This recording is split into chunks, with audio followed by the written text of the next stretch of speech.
Vítejte na Autodromu Most. Po Dakaru už uplynulo několik měsíců a i když nám úplně nevyšlo počasí, tak já mám dneska možnost představit novou M3, která sice byla už pár týdnů dozadu představena, ale pro mě to bude úplná premiéra. Za mnou teda stojí nová M3, vlastně tento ročník, a tady vlevo je taky pěkný kousek. A jestli to někdo z vás pozná na dálku, je to E30, taky M3, u který to vlastně kompletně všechno začalo. Ještě než se pustím do popisování celého designu, motoru a podobně, tak jsem chtěl říct, že pro mě to je úplná premiéra. V téhle M3 jsem ještě neseděl. Znám ji zvenku, znám ji z toho, co jsem si přečetl, a já se pokusím vám to trošku přiblížit. Opravdu můj první pohled. To znamená, první věc, ledviny. Hrozně kontroverzní téma, všichni ho řešej, ale za mě, podle mě to k tomu sedí. Prostě nový design nového auta, takže za mě naprostá pohoda a vůbec bych to nehodnotil nějak špatně, ba naopak celkově se mi design líbí. Musím říct, že si teda musím trošku zvykat na tyhle ty prolisy, které jsou vepředu, protože z určitých úhlů vypadají docela zvláštně, docela zajímavě, ale jako celek prostě to všechno sedí. BMW představilo tuhle novou M3 ve dvou motorizacích. První 480 koní, druhá 510. Jedná se o šestiválec řadovej s dvouma turbama. A co se týče točivého momentu, tam se dostává až na nějakých 650 Nm, což s porovnáním mýho kamionu, který má 5500, je trošičku jako míň. Jo. Ale těch 510 kobyl už je polovina mýho výkonu na 10tonový auto a tohle předpokládám do 2 tun. Je trošku rozdíl, ale to uvidíme, až se budeme svést. Co je ještě zajímavý, co se týče provedení, tak tohle je klasický sedan. Pak máme verzi Competition, to je taky sedan, to je jenom s tím větším výkonem, jak jsme se bavili, s označením teda G80, ale zároveň bude M3 Touring. To znamená kombík a nejspíš v obou provedení. Další zajímavostí jsou brzdy, které si můžete přikoupit, karbon keramický, právě upravený na závodní jízdu, řekněme na jízdu na okruhu, a ty jsou i na tomhle modelu a na to se obzvlášť těším, protože když fakt chcete jet závodním tempem, tak bez těch brzd se neobejdete, a bavíme se teda hlavně o předních brzdách. To byla rychlá představovačka a teď už jdem dovnitř. Já jsem tam sice ještě nebyl, ale venku je zima, já chci jezdit, takže není asi víc co dodat. Sedačku mi snad nastavili, no a já to jdu vyzkoušet. OK, tak my jdem na to. Opravdu v tom sedím poprvé, takže úplně na první pohled můžu říct, že vybavení, komplet, klasika, to, co jsme zvyklí od Bavoráku, samozřejmě v úpravách, co se týče M řady. Úplně první věc, prostě dva čudlíky M1, M2 na volantu, červený, který vlastně si můžu nastavit tak, jak já chci, v rámci teda celého nastavení, který je jiný od klasického, standardního, řekněme, bavoráckého. To znamená, ne asi ovladatelností, jako spíš tím, co si všechno můžu nastavit. A co jsem se aspoň dočetl, na to jsem strašně zvědavý, já se tady zkusím.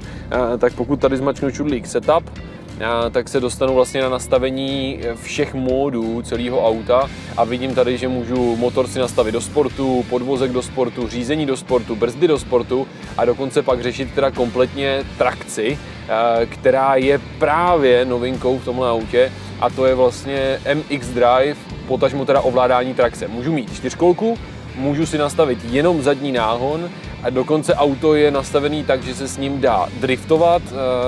Celé vlastně telemetrie auta nám dokáže říct, jestli já driftuju správně nebo ne. Na to se přiznám, že vůbec nevím, co mi to bude říkat, na to se podíváme. A potom teda ještě druhá věc je, že třeba nám může měřit kola na závodním okruhu a říct, kde zrychlit, kde se zase naopak už je to třeba přehnaný a podobně. Tak na to se podíváme taky.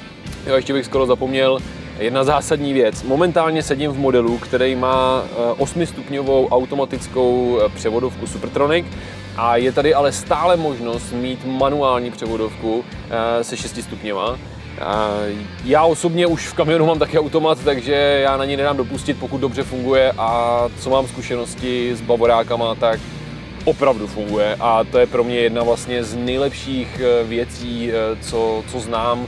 A to je opravdu plynulost automatické převodovky, která se jen tak nenajde na celém trhu s autama, a to už jsem seděl opravdu v hodně autech. Hned když jsem si do toho sedl, tak musím říct, že auto je extrémně tuhý. Mohl bych to trošku porovnat, ale fakt jenom trošku s mým GPčkem, který mi sedí doma v garáži. Je to kvůli tomu, že celá karosérie je mnohem tužší a vůbec auto je prostě dělaný na okruhy. Fakt je dělaný na závodní jízdu, a abyste vlastně cítili úplně všechno. Od podvozku počínaje, všechno cítit. Když už jenom zkusím pohnout trošku volantem, je to hned citlivý. To znamená, všechno je opravdu dělaný prostě do M-sportu. No.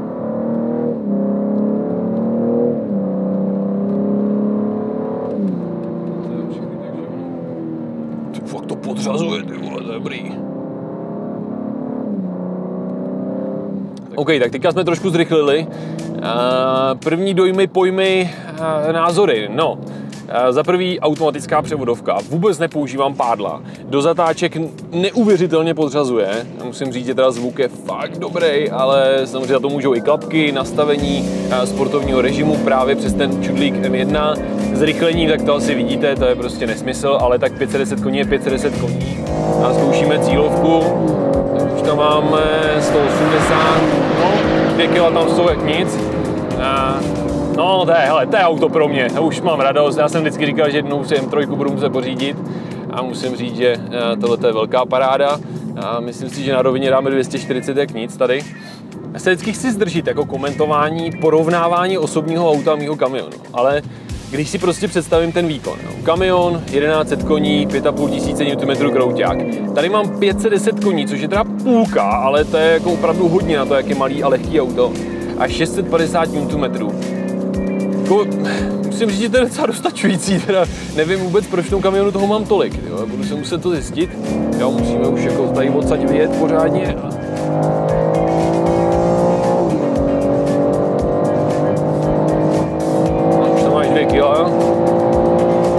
No, 220. No, mám brzdy, jenom je lechtám. To je paráda, jako ty brzdy jsou dobrý, ty vole. No, jako musím říct, že super úplně.